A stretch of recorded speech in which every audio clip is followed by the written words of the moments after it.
Welcome back दोस्तों। एक बार पुनः ललित आर्ट्स वाला में 12वीं क्लास की तैयारी कर रहे युवाओं का हार्दिक स्वागत है। तो चलते हैं ओड टू ऑटम के पार्ट थर्ड की ओर। इससे पहले मैंने पार्ट वन पार्ट टू ला चुका हूं। अब चलते हैं पार्ट थर्ड की ओर। इस पार्ट थर्ड में PYQ अर्थात प्रीवियस ईयर क्वेश्चन अर्थात विगत वर्षों में जो पूछा गया प्रश्न है उसका वेरी वेरी इंपॉर्टेंट कलेक्शन मैं आपके सामने लेकर उपस्थित हुआ हूं।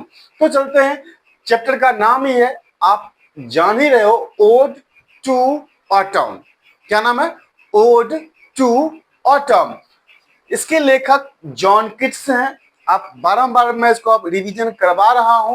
तो सबसे मोस्ट इंपॉर्टेंट प्रश्न यहां पर यह बन रहा है कि Lamia and Hyperion.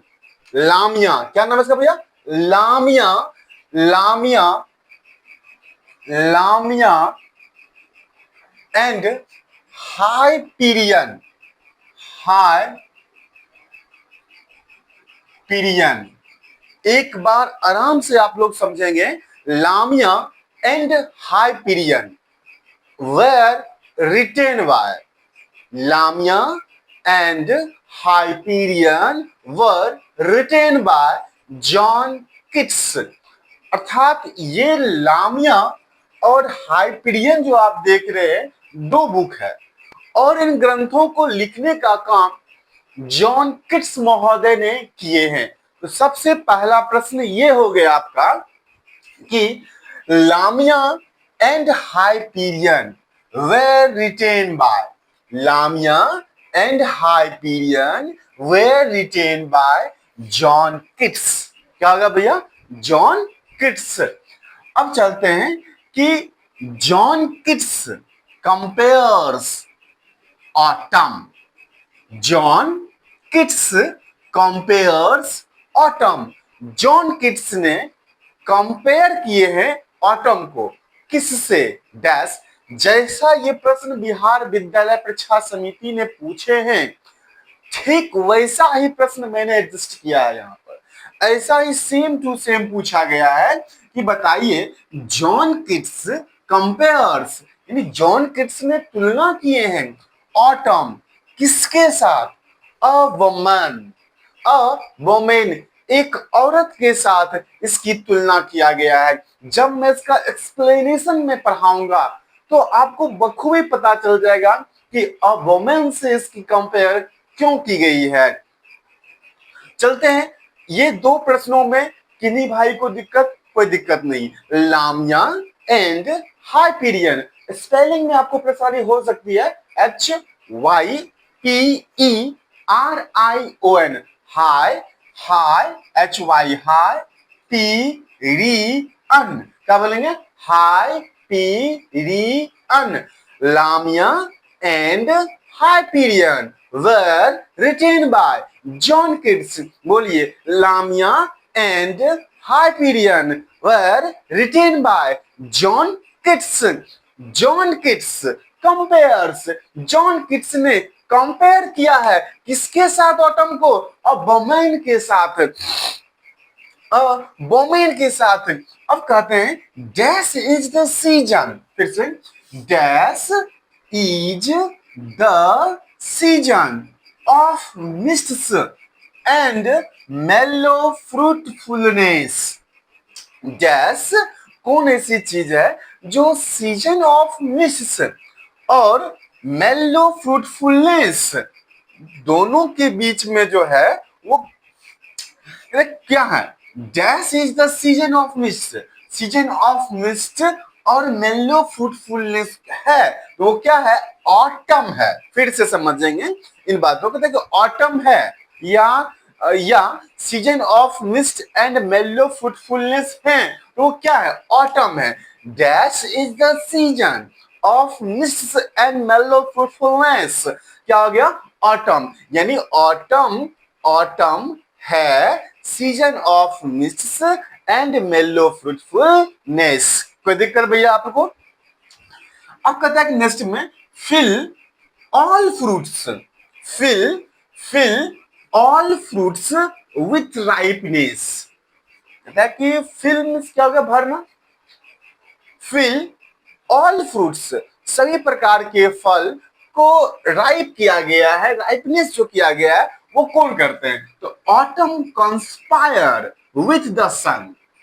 Autumn conspires with the sun. ये क्या लिखा भैया? कंस्पायर्स, यानी कंस्पायर का मतलब है कानाफूसी करना, विस्पर करना, आपस में बातचीत कर रहे हैं कि डैश विल ऑल फ्रूट्स. कौन ऐसे आदमी हैं जो सभी प्रकार के फलों को पकाने का वो काम कर रहे हैं? वो किसके साथ कर रहे हैं? तो autumn conspire with the sun. Autumn जो है सन के साथ बातचीत करके, कानाफूसी करके, ये सारी क्रियाएं आपस में समझौता करके ये सारी क्रियाएं करने का काम कर रहे हैं. फिर कहते हैं डैश सिट्स. याद है आपको ग्रेनरी फ्लोर वाली बात जब मेरे क्लास में पढ़ाई होगी? तो फिर कहता है कि डैश सिट्स केयरलेसली. कौन बैठे हुए है केयरलेसली ना? Carelessly on a granary floor. कौन आदमी है या कौन सी औरत है जो ग्रेनरी फ्लोर पर, मैंने आपको पढ़ाया था जहां पर धान उन झाड़ने की जो जगह होते हैं उसके ग्रेनरी फ्लोर कहा जाता है, विनोइंग विंड्स बोला. तो डैश सिट्स केयरलेसली. कौन बैठा हुआ है? केयरलेस, केयर में नहीं है, लेस में है. केयरलेसली कौन बैठा हुआ है?